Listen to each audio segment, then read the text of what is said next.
தீய சக்தி திமுகவை தமிழகத்தில் வேரோடு ஒழிக்கப்பட வேண்டும் என்று சொன்னாங்க. அப்படிப்பட்ட கட்சியில போய் சேர்ந்திருக்கிற வெக்கம் மானம் இல்ல.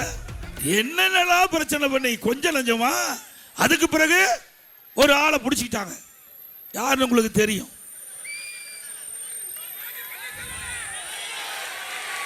அவரை பிடிச்சு இந்த பெரும்பான்மையை நிரூபிக்கின்ற பொழுது சட்டமன்றத்தில் எனக்கு எதிர்த்து ஓட்டு போட்டார். என் கண் முன்னே பொன்மன செம்மல் புரட்சி தலைவர் எம்ஜிஆருடைய ஆட்சி, அம்மாவுடைய ஆட்சி, இரவென்றும் பகலென்றும் பாராம ஊர் ஊரா ரத்தத்தை விரைவியா சிந்தி தனக்கு ஏற்பட்ட நோயை கூட பொருட்படுத்தாம அம்மா தமிழகம் முழுவதும் சுழன்று வந்து அண்ணா திமுக ஆட்சி அமைச்சாங்க. அந்த ஆட்சிக்கு துரோகம் விளைவித்து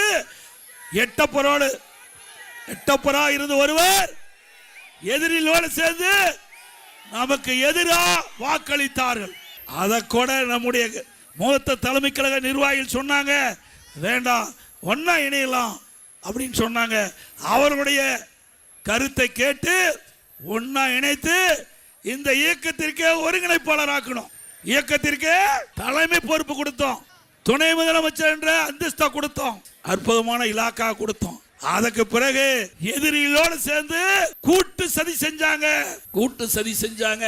ஆனா 2021 சட்டமன்ற பொது தேர்தல வேண்டுமென்றே திட்டமிட்டு நம்முடைய ஆட்சி அமைப்பதற்கு நல்ல சூழ்நிலை இருந்தது. தென் மாவட்டத்தில் வேண்டுமென்றே திட்டமிட்டு சுற்றுப்பயணம் மேற்கொள்ளாம திமுக பி டீமா இருந்து வெற்றி வாய்ப்பை இழக்க செய்தார்கள்.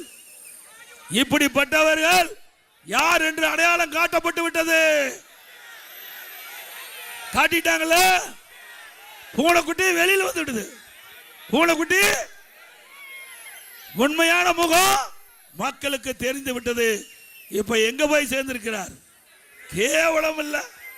ஒரு கட்சிக்கு ஒருங்கிணைப்பாளர் இருந்து தலைமை தாங்கி இந்த கட்சி அனைத்து இந்திய அண்ணா திராவிட முன்னேற்ற கழக தொண்டன் இரவென்றும் பகலென்றும் பாராமல் உழைத்து இவருக்கு அடையாளத்தை கொடுத்து முதலமைச்சர் என்ற அடையாளத்தை அம்மா கொடுத்து இங்க இருக்கின்ற தொண்டர்கள் நிர்வாகிகள் அனைவரும் ஒருங்கிணைப்பாளர் என்ற அடையாளத்தை கொடுத்த பிறகு இது கூட இவ்வளவு பெரிய பதவி கொடுத்த பிறகு அந்த மனிதனுக்கு ஆசை அடங்கல.